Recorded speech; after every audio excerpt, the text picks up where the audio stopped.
Today we welcome Khalil Islam. 30 years ago, Mr. Islam was known as Thomas 15X Johnson. Mr. Johnson was one of three men convicted of the assassination of Malcolm X, sentenced to 25 years in prison. Mr. Islam was paroled after serving 22 years for the murder. He has steadfastly maintained his innocence. Meet Les Payne, a Pulitzer Prize-winning journalist and assistant managing editor of New York Newsday. He is currently writing a biography on Malcolm X that is due out this fall. Manning Marable is a professor of history and political science and the director of the Institute for Research in African American Studies at Columbia University. Sam Hammoud is the former director of the Islamic Center in Washington, D.C. His father was instrumental in teaching Elijah Muhammad the rudiments of Islam. Meet George Curry, editor-in-chief of Emerge magazine and the author of Emerge magazine's current special report of the final days of Malcolm X. And meet Dr. Abdul Alim Muhammad, national spokesperson for the Nation of Islam. Gentlemen, welcome all of you to the show. Who killed Malcolm X? I think that's the question that none of us can actually answer. That is precisely the reason that this past Tuesday, the Honorable Louis Farrakhan is calling for a class action suit. The answer to that question is hidden in secret government files. And this American people, these black people who have been deprived of leadership for so many decades, we demand that the light of truth be shown on the secrets that are hidden in government files so that we can answer that question once and for all: who killed Malcolm X, who killed Martin Luther King, and even who killed John F. Kennedy. Or Robert Kennedy, for that matter, George. There are some things we can say, though. And we can say that the FBI conducted extensive spying on the Nation of Islam, on Malcolm X, telephone conversation, infiltrating each organization at its highest level. We can say that. We can also say Gene Roberts, the person who's pitching that famous picture, giving Malcolm X the mouth resuscitation, was an undercover New York City cop. Not only that, he told us, and we reported this in Emerge magazine, that a week before he saw a dry run, the assassination of Malcolm X, that he reported that to the New York City Police Department. They said they would pass it on. They did nothing. And when assassination went down, it went down exactly the way he saw it. But wait a minute, George. You said he reported to you that he saw a dry run. Who was doing the dry run? Now, that is open to dispute. He didn't know the people who were doing the dry run, but he did let the police department know. And there's no doubt, even though the documents that are available, that they knew that this was going to happen. But what was he doing when he saw this? Was he a part of the group? He was one of Malcolm's bodyguards. And he was, in fact, rotated off the detail right before No, I mean, when he saw this dry run. It was at the Audubon a week before when Malcolm was giving a speech, and he saw what he said was a dry run on assassination that he reported to the police, and they did nothing. Why didn't he tell Malcolm? Because he thought his cover would be blown as an infiltrator. Manny? I can see you shaking your head. By the way, everyone can just jump in. I think that the real question here is how Malcolm X was a part of a whole tradition of African-American leadership that has been under attack, one could argue, since 1619. Still continuing to be under attack? It still continues. We see a systematic pattern of surveillance, harassment, intimidation of African-American leadership, especially those women and men who try authentically to represent the interests and advocate the programs that directly benefit the African-American community. The FBI has over 50,000 pages of documents, only a fraction of which, 2,500 pages or so, on Malcolm X are available to scholars. Now, I've been at work for the last several years on a biography of Malcolm X as well, and the thing that has struck me the most is that as Malcolm developed politically and moved to an international stage and began to challenge the United States, he was the first person to speak out effectively, American leader, against the war in Vietnam, to internationalize the African-American liberation struggle, when you take those kinds of positions, as Martin did, interestingly enough, at the end of his life, then you become a threat to the state and other kinds of interests. And But unfortunately, that's what we're I've seeing. listened to you, and I'll get right to you, Les. I've listened to you. There seems to be a suggestion, gentlemen, just listening, that is, that the FBI may have been involved in the assassination. Was there a climate that the FBI fostered so that the assassination could take place? They bragged about it. The Chicago office bragged about it. There's another aspect, I think, that Manning touched on that's very important, and that's the international aspect. You see, he was very close to Nasser. See, the people who arranged for Malik al-Shabaz's trip to Mecca were Dr. Shawarabi and Dr. Haballah. Tell us who they were. Well, Dr. Haballah was the first director of the Islamic Center in Washington, D.C. His name is never mentioned in histories of Malcolm X. But Haballah was very close to Malcolm, and he knew Elijah Muhammad. He also helped take Warith ad-Din and others to Islam. So what are you suggesting? Are you suggesting that because of his international attachments, because of where he was going in terms of his leadership internationally, correct, that he became even a bigger threat to the FBI? That's correct, because you see, Nasser and others would have helped him at the UN bring up the problem of African Americans in America. Les? So he was moving in a direction that was making the national government here very uncomfortable. Another thing we can say in terms of moving closer to the Horn and also taking advantage of the fact that we have one of the men who served 22 years after being convicted, and that is that we can also say that there were 3 gunmen, and there were 3 guns. There was a shotgun, there was a 9mm, and there was a .45. Thomas Hare, who went to trial, essentially said that the other 2 men were not involved. Khalil Islam, who we have here, is one of those men whom he said during the trial was not, in fact, involved. So the question is, and I think at least the journalistic community that is interested, which is a very narrow community, or the reading public that is interested, which is also narrow, have come to the assumption that 2 of the 3 people on the trigger were not, in fact, in the ballroom that day. And so the question is, well, who were on the triggers? Who do you think, Les? Who do you think was the mastermind behind the killing of Malcolm X? Well, if there's 2 questions. I mean, if you're talking about the mastermind or the person on the trigger. In other words, we have 2 triggers that are presently unoccupied. Give me the answer to both, my friend. Well, I think as a journalist, I need to know who was on the trigger before I can know who was his mastermind. Do you know? I have some pretty good ideas. Are you willing to... before we move along, my friend, you've been investigating it. You're writing about it. Who was on the trigger? Well, I mean, Spike Lee's movie, Zach Condo's book particularly, I think, who named 5 men, 4 other men who were involved, I think is a pretty not only plausible but a likely list of people who were in fact involved. Khalil, we're talking all around you. We don't want to do that. I'm listening. What he's saying is true when it comes to the 4 individuals. The affidavit was put in by William Kunstler in my behalf. As close as I've gotten to that was we had a brother named Imam Faiz, and he went to New Jersey to investigate, and he found out that these people indeed existed, and their whole history was just like Mujahideen ran it down to us. All right, let's clear this up for our audience. Were you involved in the assassination of Malcolm X? No, I wasn't. How did you get shot? I didn't get shot. You did not get shot? No, ma'am. Were you involved around it, over it, under it? Then how did you get arrested? I couldn't even walk. I was involved in an incident in the Bronx where a correction officer was shot named Benjamin Brown. And when that happened, one of Malcolm's close associates, and I want everybody to listen to this very carefully because it came out just exactly like I'm telling you. This is a coincidence. He got on TV and he said, you see what Thomas 15X did and Norman Butler? He said, those guys, man, he says, they're going to get all of us hypocrites. They're going to get me, they're going to get Malcolm, and it happened just like that. So you were set up to take the fall, you think? Behind that incident in the Bronx. And what the man said on national TV, and by the way, Malcolm was assassinated, I was in the tombs, and I was told through one of the correction officers, you got a problem. I said, what kind of problem I got? He said, they found Leon dead in Boston. I said, he said, you know what he said in Newsweek? I said, yeah. Tell us remind the audience who Leon was. Well, Leon Amir was the karate instructor for the FOI.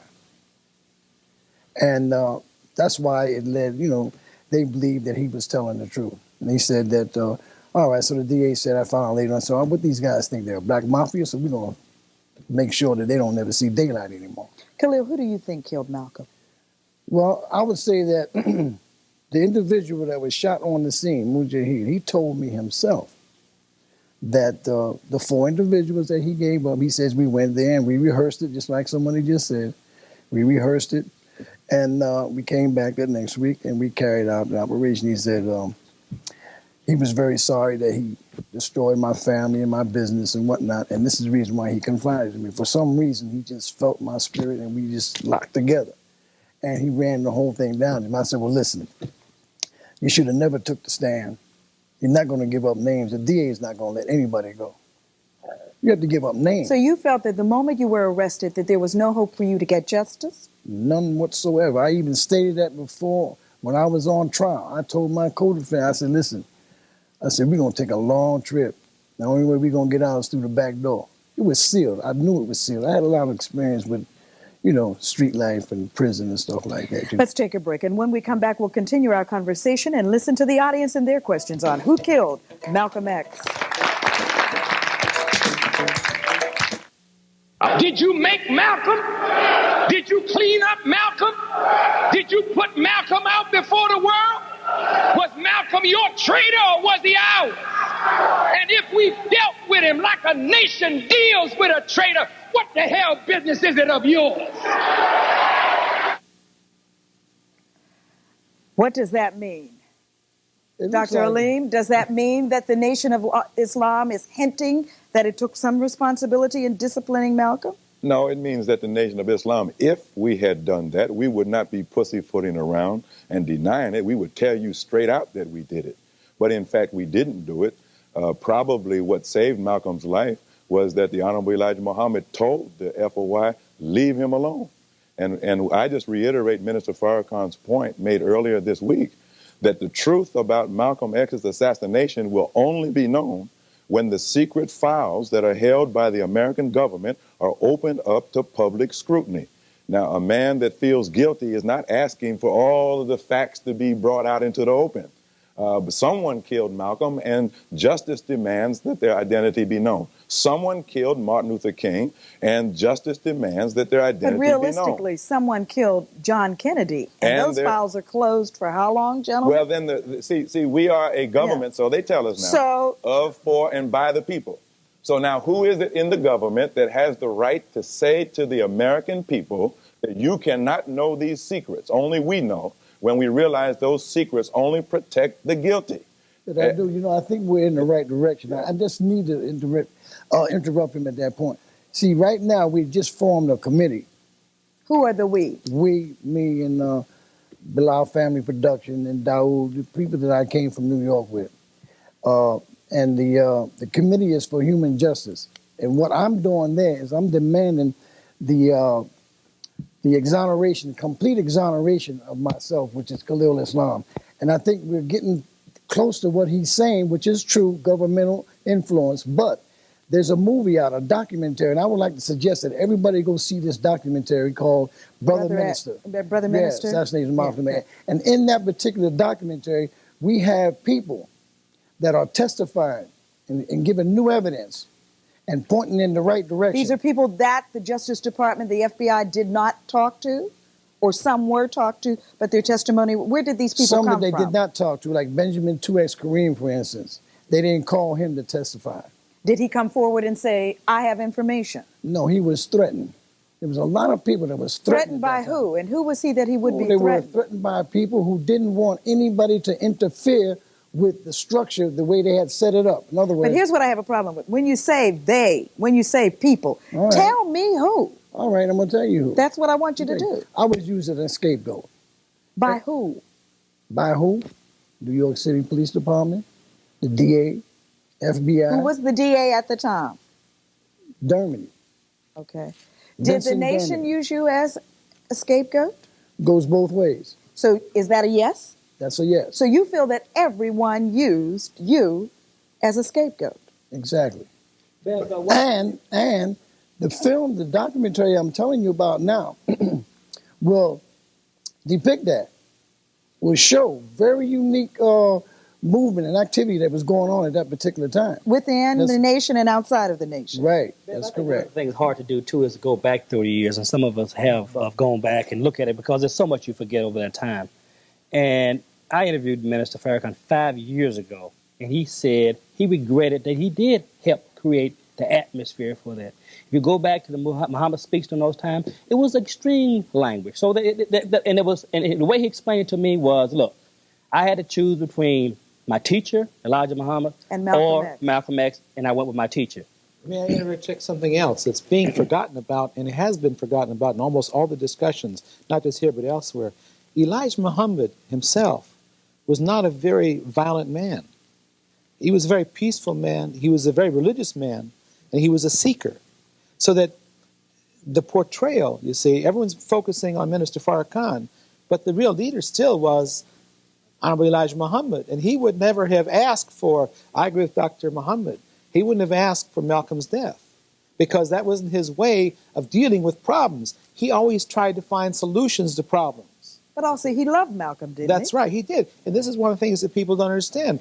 Even when it came time for Jamil Diab and Haballah... Tell us who they are. Because the Jamil Diab was a Palestinian who was in Chicago, very active in Islam in the 50s and 60s, who had a PhD in spiritual science. And he was training many of the Muslims in Chicago in Arabic and Islam. And Elijah allowed the people to go learn from Jamil Diab. And Jamil then helped to train Wallace Muhammad and Akbar Muhammad with their father's consent. Elijah Muhammad did not hold them back. Okay. So what I'm trying to get at is very important, though, is that we don't understand, people are not talking about the real chemistry of the nation of Islam under Elijah Muhammad. But here's what they are peaceful, talking about, gentlemen.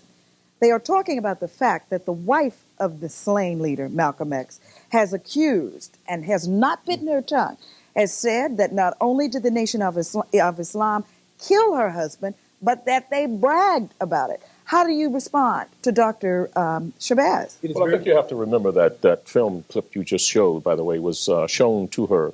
This was taped last around Savior's Day, which is to say around February, March, or February of 1994, right? And she was shown that clip on the Gay Pressman show in New York, and then right after that asked... Made that statement? Yeah. But now, are you suggesting that she didn't believe that up until that clip was shown? No, she has said it up until that time. But it appeared that at this particular time, she said it stronger than she had previously. But again, I mean, I'm just trying to put it in perspective in terms of how that came out. We are bordering on the ridiculous here. Do you mean to tell me that 30 years ago, that if the FBI or any other law enforcement agency had evidence that the Honorable Elijah Muhammad, one of the most hated black men in America, had been involved in a murder plot, that they would not have indicted him? And do you want us to believe that 30 years later, if this present FBI and other law enforcement agencies in America had any evidence whatsoever that Minister Farrakhan was involved in a murder plot, that they would not indict him? Yeah. I mean, let's not be ridiculous. That's why I was indicted. That's why I was convicted. That's what they was trying to do. And they thought that when they convicted me, that they was going to be able to reach the Honorable Elijah Muhammad. But what I'm trying to clear up, just help me understand this. Betty Shabazz, Dr. Shabazz, was on the inside of the movement because of the nature of her husband. Well, she was privy to a lot of things. Let me interrupt you. One thing that's not understood about Malcolm's life at that time, nor any Muslim leader's life at that time, they rarely discussed things on a day-to-day basis with their wives. They were too busy with what they were doing. It was a very patriarchal society, and he was very much out there. And this, I know this with my father. I know it with all the other Muslim leaders. They were out there doing things. They weren't explaining it to their wives. So you're saying she did not know the intricacies? She couldn't know everything because he wasn't there enough. There's a piece of evidence that could be brought forth that has not been made public. And what is that? That is that Betty Shabazz has never released the names that Malcolm, that last speech was supposed to name a so-called hit team that was supposed to come to get him. And we asked her, Merch asked her whether she would ever make that list public. She said no. We talked to Gordon Parks just a few days ago.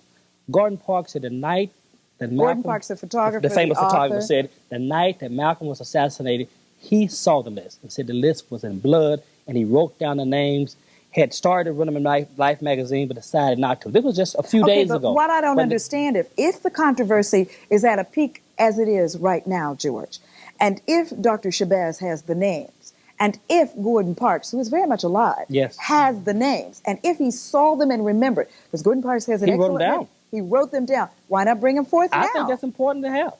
I think that Did you ask him that? Did Emerge ask him? Oh, we most certainly did. We got nowhere. Why? Is he afraid? He said he didn't want to cause any more bloodshed. But wait a minute. The real deal, straight up. Is he afraid?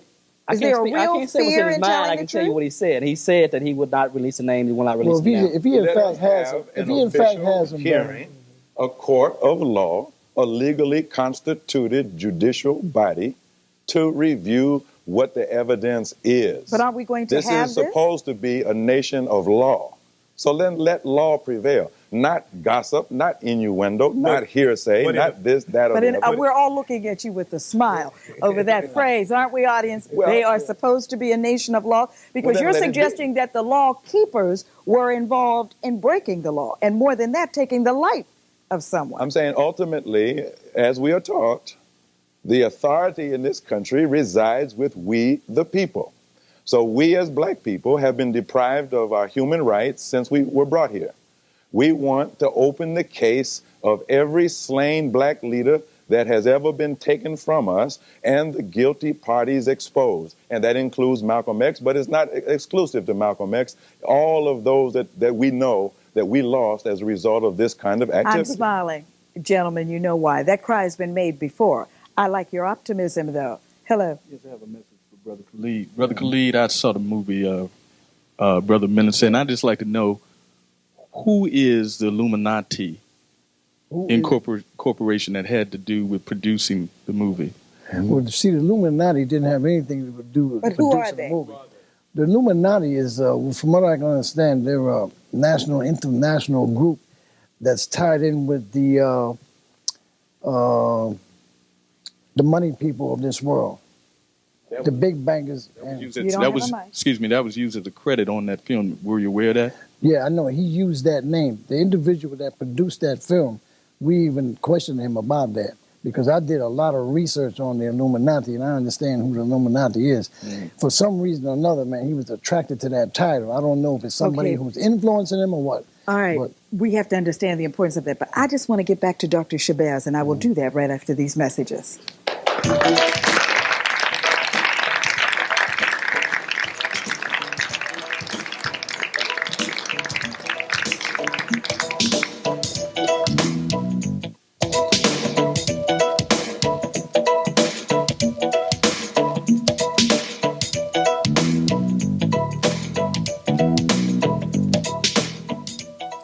Who killed Malcolm X? Dr. Muhammad, if I can just lean on you for a moment. You saw that statement made by the late Honorable Elijah Muhammad.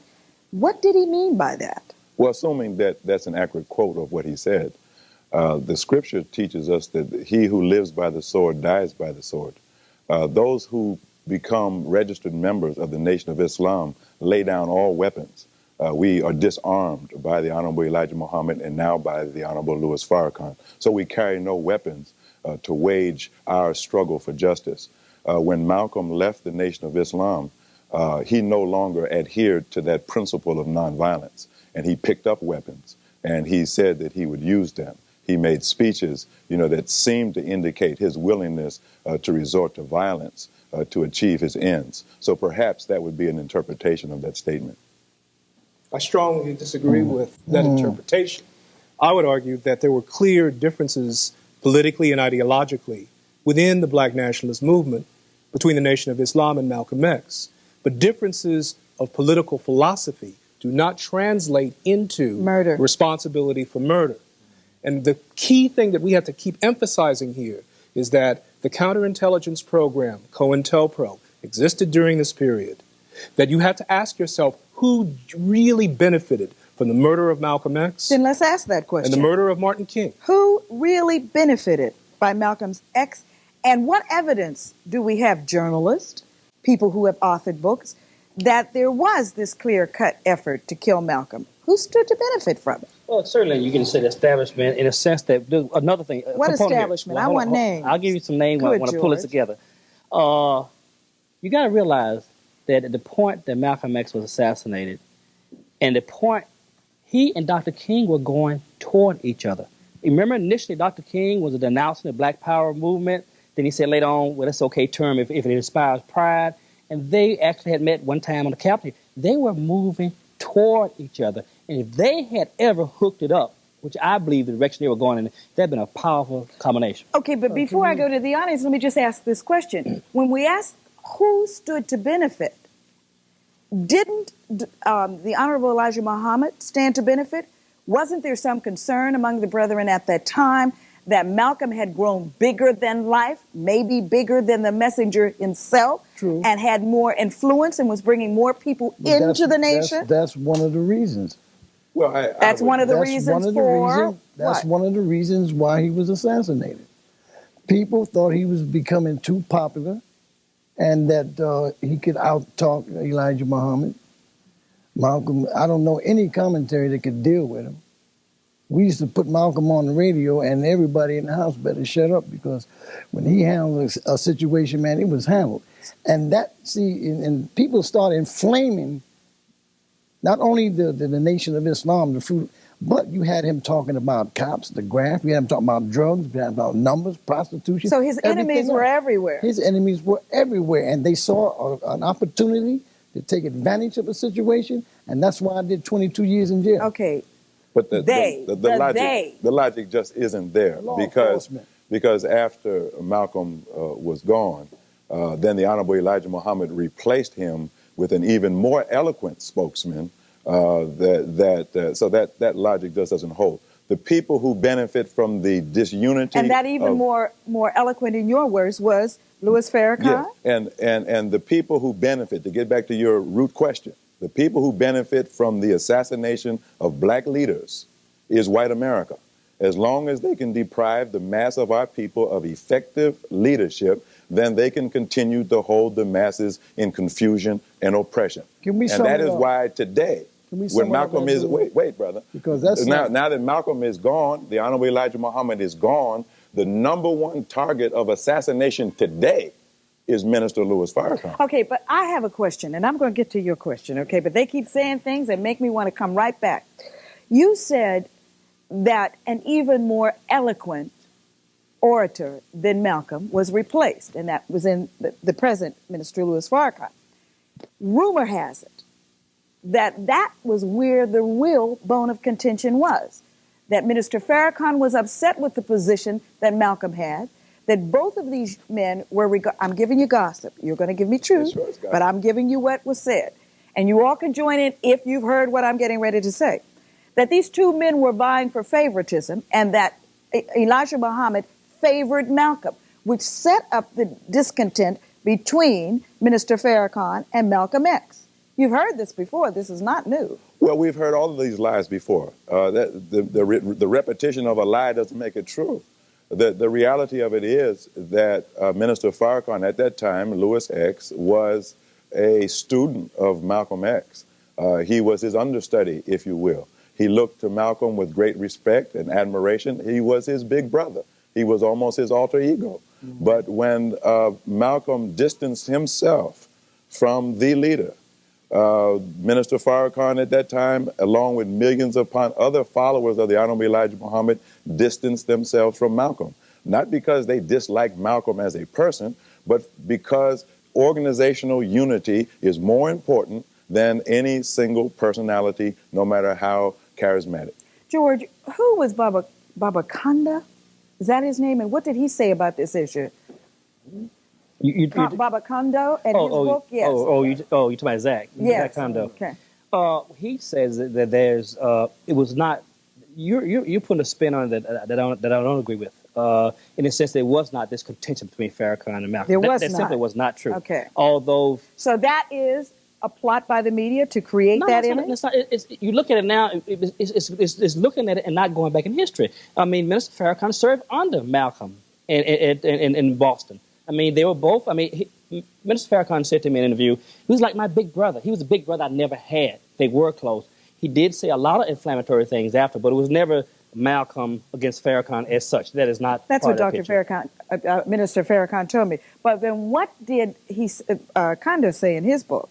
Well, he said a lot of things. He said the nation and FBI were equally guilty. He points the finger at both. At both of them, yes. He points the If finger at if you do this, you can get it in one compact form if you just read Carl Evans' book, The Judas Factor. And you'll see all the reasons why we say certain elements of this government and other forces, why it was necessary to eliminate them too.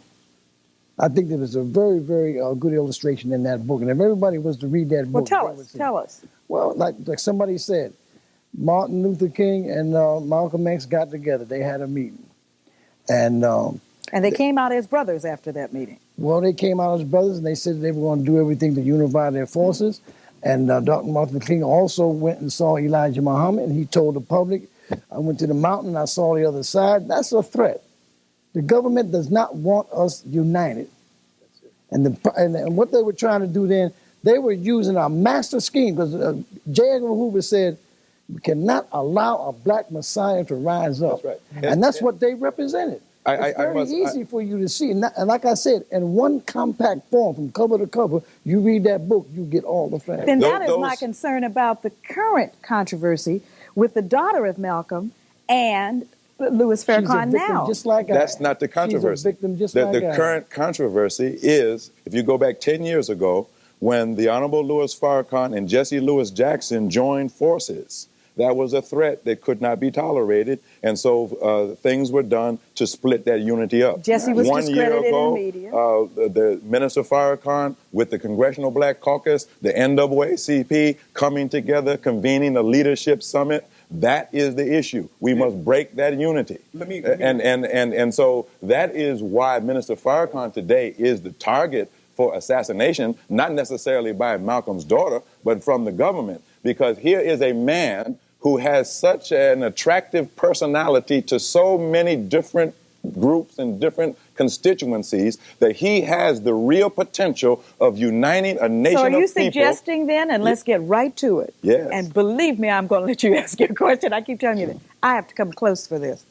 Are you then suggesting that this whole thing between the daughter of Malcolm and Farrakhan is an attempt by them, whoever they are, to actually kill Minister Farrakhan? Of course, to create the atmosphere in which his own people would acquiesce if somebody did something to him, and they would say he got what he deserved. And they are more than frightened a little bit at the prospect of this October, Minister Farrakhan leading 1 million serious black men into Washington, D.C., the nation's capital, to shut it down until we as a people receive justice. Last summer, this brother needs justice. I said that woman, Kavira, thank you very much, thank you.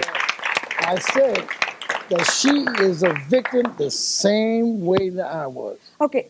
Inside people, listen, a man came from Chicago and approached me and showed me 9 different reasons I was sent to tell y'all why you must cut that man down. The same thing is happening with Kabila. With this agent. This agent, he's been an agent for over 15 years, maybe 20 years. That's right. This is a concocted plot. Remember what happened? To send you into the opposite direction while they do their dirty work. Remember what happened last summer when you had the 3 of us, as well as other African-American leaders, including Betty Shabazz. Betty Shabazz and Minister Farrakhan was on one side of me and on the other. And we were all in the same room together. And think about how far we've moved away from black solidarity. If there is anything that challenges the power in this system, it is the power of black people coming together around a progressive agenda. And that is what the state is afraid of. Well, we have dozens of questions, and I promise this gentleman he will get his on first, right after these messages.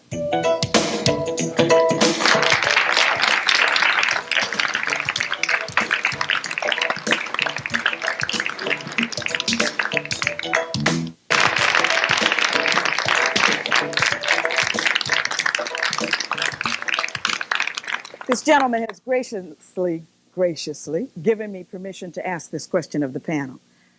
All through our program, you've been saying them, they. All right.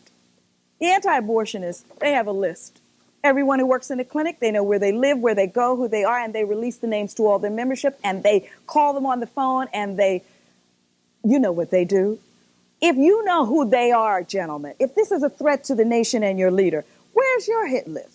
Why don't you get after them like they are allegedly getting after you? We've got to get after them because we need to understand that they are the people with the power in this country. We need to ask the question, what is the Justice Department of Clinton's administration doing when Clinton would not be in the White House today without the votes of African American people? What is Janet Reno's responsibility, and what is going on in the Minneapolis office when the they is a prosecutor that uses someone who's been a paid federal informant and has a tawdry history Manny, of lying I mean, on even the left. more straight up than that. Hey. During the assassination of Malcolm X and all of the books that you all are involved in, you know who they are. You know the names. Where are the names? I've been trying to get you to give me one name in this hour program. Name them. If you accuse them, name them. And if something happens to you, we know where to go. Your question. Yes, I'd like to preface my question by first stating that we've talked about Malcolm X, but what we miss is that Malcolm was a person who stood up for justice. If Malcolm were here today, in the circumstances of a gentleman or any one of us spending 22 years in jail for a crime that we were accused of and were innocent, I think Malcolm, and the person that he would have stood up immediately and supported that person and saw to it that justice was done. So what are you saying? I'm saying that all of us who love Malcolm, all of us who say that we support the justice, we should stand up on the principle of asking the government to reopen the case of Malcolm. We should go to them. We should go to them in order to seek exoneration for the two people that were convicted of that crime that were innocent. Dr. Mahalo here a while ago. I think we ought to ask the Congressional Black Caucus, because a lot of the federal government has no credibility. We ought to ask the Congressional Black Caucus to open an investigation themselves. Why haven't they done that? Well, we'll ask them right now. That's a challenge. That's where we're going. Tell them that's where we're going. Okay, now wait a minute. Then am I to understand that immediately after this program, those of you that I am looking at will join together and go to those people who represent us on the Hill with Pharaoh, and you will ask them, why won't you react? Is that what you're going to do? Yes. Would you do that? Yes, absolutely. And would you let us know what their response is? Absolutely. Thank you. Yes, Sister Beth, I'd like to just say I'm the General Counsel for the Nation of Islam, and along with myself and our co-counsel in Chicago, the Nation of Islam, let us be reminded, filed a $4.4 billion defamation action against the New York Post for their malicious perversion of the statements of Dr. Betty Shabazz. Dr. Betty Shabazz never said that Minister Farrakhan killed her husband. And in fact about it, when I was in New York and we filed the lawsuit, that very day after the lawsuit was filed, Dr. Shabazz was on television and they asked her, are you saying that Minister Farrakhan killed Malcolm? She said, no, I did not say that. Then is she going to sue the newspaper for misquoting her? No, we're suing the newspaper because the newspaper's attack is against Minister Farrakhan and the Nation of Islam. But if they misquoted her and created the confusion, shouldn't she be enjoined in your lawsuit? Well, that's between her and her counsel. But as far as the Nation of Islam is concerned, we have filed an action to protect the good name of Minister Farrakhan and the Nation of Islam. Finally, I want to say this. It's been nearly a year since the action was filed. The government has admitted in discovery documents that they have certain governmental information relative to the assassination of Malcolm X. And in their discovery documents, they said, we're not going to give them to you. And so this shows us clearly that the government was involved. And so the public needs to be aware of this. Under freedom of information, can't you get that information? The government, they're saying no. This is the whole point. And so we're in court right now arguing with the New York Supreme Court over this very point. So this should be proof enough of the hand of the government of America in this. And if we want to know who's doing it, it is the rich and powerful of America, the oligarchy, the small crooks. I want a name. There are many groups, ma'am. You know enough about government, the American government. Say, Beverly, let me add this. We're like people on the ground. Beverly, let me give this analogy. We're like people on the ground, and the government is like someone in a jet plane going 700 miles an hour with the rockets. We can't see beyond that shield because they're going so fast, and they have such a dark shield there, and we're on the ground. That's what you have to understand. But that's what we can't find But quickly, always. before I run out of time, it says, and I'm probably being extremely naive, but you joined me a little earlier in that naivete, we the people. That means that whoever they are work for us. That's right. So we, the 1 million black men or more who march on Washington for justice, we're saying Betty Shabazz deserves to know who killed her husband. The people deserve to know who killed Malcolm. The people deserve to know who killed King. The people deserve to know who killed Kennedy. The American people, black people included, need to have control of their government. And we need to know the identities. You're asking the question, who are these people? Well, that's what this is all about. They need to be exposed. Pull the cover off of them so that they can be exposed to the righteous indignation of the people. We'll come back and finish our conversation on who killed Malcolm Put the jet X plane on right the after ground. this. That's right. Bring it down.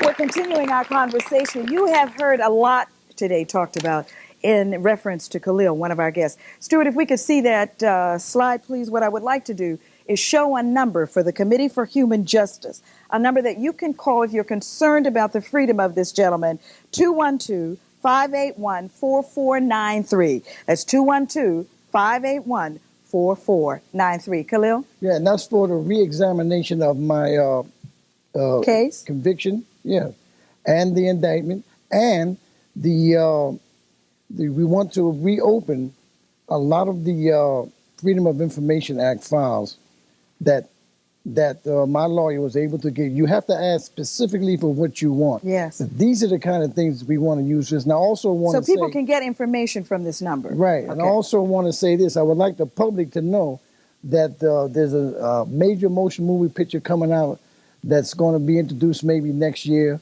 or maybe, and it's called Them. It's called The Honorable Elijah Muhammad. It's on the whole nation of Islam from 1934 up to the present day. Les, you have been very quiet. Is that because you're saving all the good stuff for the book? Or can you tell us what your final thoughts are on it? Well, I think, obviously, you've gotten a lot of good information there, but I think that I agree with you. To accuse everybody is to accuse nobody. And I think that names are important. I think details and facts are important. If you're talking about the assassination itself, I think that if you get back down, if there were 3 guns, and if he and the other brother were not on them, then the question is, well, who were on them? And then I think we can deal more specifically with the role that the government played. But find out who held the guns first. I think that's a key question. What about this? The man that held the shotgun, they gave me the star role. He was very dark, short, and had a full beard. He didn't. Well, remember the lady in South Carolina? She made up whoever she wanted. Dr. Muhammad? I'm sorry to tell you this. I have a copy of the counterintelligence program of the FBI. I think you're in trouble, Bev. As a result of this show, I think they're probably going to investigate your taxes or something. You're in trouble. Just for bringing up this issue. That's right. So let's not just open the files under the Freedom of Information Act, because that restricts your access. Let's open up all the files and let the chips fall where they may. But let's be very clear that, Bev, you may join a list with Lonnie Guinier, with Janetta Cole, already on with the Benjamin list. Chavis, that, and for our viewers today, they need to ask the question in the political context. It is clear that, as a historian, there are differences between Malcolm and the Nation of Islam, but differences do not translate into a murderous feud. Who benefited from Malcolm and Martin's death? Those are the questions that your viewers have to raise, and we have to demand justice. Will we have to go to the tomb of J. Edgar Hoover to find out? No. We've got to go to this government and the people in power in this How many country. presidents? It's not a question of personalities. It's a question of power and politics. That's the question. Zach Kondo put it in his book. I think there's a question of accepting head on, what the reality is. I think there were some people who were moved around on this chessboard. We're out of time. And we just started you talking, and we're out of time. Who killed Malcolm X? The truth must come out. That's what this panel says. And in order for it to come out, you have to get involved. Remember that. Until the next time, stand up, be counted. Get involved. God bless.